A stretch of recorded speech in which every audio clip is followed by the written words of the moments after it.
Guys এটা হলো সিলভারের অ্যাডোনিস SBH 34 হেলমেট। তা এটা আমাকে সিলভার থেকে পাঠানো হয়েছে।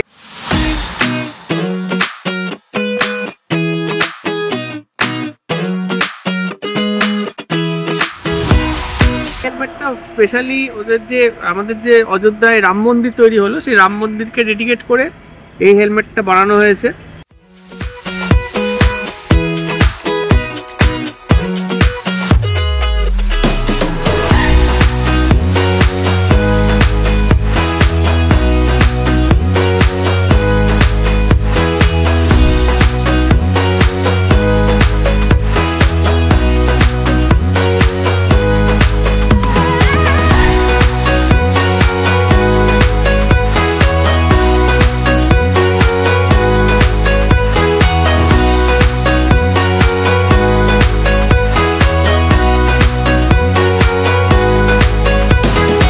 সবার প্রথমে যে কাজটা করবো সেটা হলো হেলমেটের যে স্কিন প্রোটেক্টরগুলো আছে ওগুলোকে তুলবো। তো স্কিন প্রোটেক্টরটা তুলে দিলাম। একটা স্কিন প্রোটেক্টর ছিল। আর আরেকটা জিনিস যেটা সেটা হেলমেটের স্পেশালিটি সেটা হলো যে হেলমেটটাতে একটা ইনবিল্ট সানভাইজার আছে, এই যে যেটা এইভাবে নামানো যায়। আচ্ছা, তা এটারও প্রোটেকশনটা তুলে দিই। ওকে, সো এটা হলো সেই ইনবিল্ট সানভাইজার। তা হেলমেটটার মোটামুটি মার্কেট প্রাইস এই 1200-1300-র মধ্যেই হয় নর্মালি। এবার গ্রাফিক্সের জন্য আলাদা দাম হতে পারে, সেটা এখনও আমার কাছে স্টিলবার্ড করে রিভিল করেনি। যাই হোক, তা এই হলো ডুয়েল ভাইজার দেওয়া একটা হেলমেট যার প্রাইস খুবই কম এবং স্টিলবার্ডের কোয়ালিটি সম্বন্ধে সবার আইডিয়া আছেই, খুবই ভালো। হেলমেটটাই পরে দেখাচ্ছি।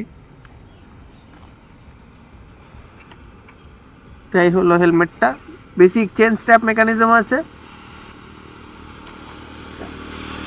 এই হলো হেলমেট, আর ভাইজার নামিয়ে ঠিক এরকম একটা লুক আসছে।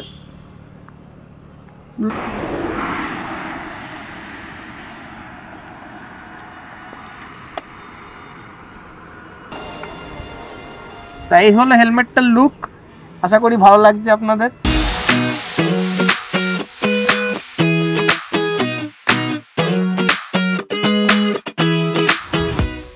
হেলমেটটাতে যে এয়ার পাসিংয়ের যে সিস্টেমগুলো আছে, তা এই ফ্রন্টে এখানে একটা এয়ার ভেন্ট আছে, ওপর দিকে তুললে ভেন্টগুলো খুলছে, আবার নিচের দিকে নামালে ভেন্টগুলো বন্ধ হচ্ছে। আর এয়ার পাসিংটা এইটা থ্রু হয়, অর্থাৎ যখন কাজ বন্ধ থাকবে ভেতরে কোনো রকম ভেপার তৈরি হবে না, ঠিক আছে। আর এটার মাথার উপর একটা এয়ার ভেন্ট আছে, এই যে এই পোর্শনটা, এটা সিস্টেমটা হলো এটাকে প্রেস করলে এটা ওপেন হয়ে যায়, তারপর আবার এটাকে টার্ন মারলে এটা আবার বন্ধ হয়ে যায়। তা এখানে ব্র্যান্ডিংটা দেখতে পাচ্ছ স্টিলবার্ড, আর এখানে 1050 গ্রামস, অর্থাৎ খুবই হালকা হেলমেট, 1 কেজির কাছাকাছি ওজন, আর খুবই হালকা হেলমেটটা। আর এইখানে একটা বিল্ট ইন একটা ভাইজার টাইপের দেওয়া আছে, আর যাতে একটা রিফ্লেক্টরও আছে ছোট্ট, যেটা অন্ধকারে যখন বাইক চালানো হবে রাতের বেলায় তখন পিছন থেকে লাইট পড়লে এটা রিফ্লেক্ট করবে।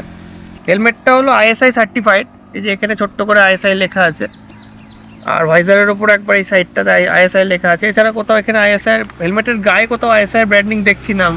চেন স্ট্র্যাপ মেকানিজম আছে, নর্মাল এবং খুবই ছোট, জাস্ট এইটুকু, খুব একটা সেফ নয় বাট ভালো, নর্মাল সিটি ইউজের জন্য ঠিকঠাক।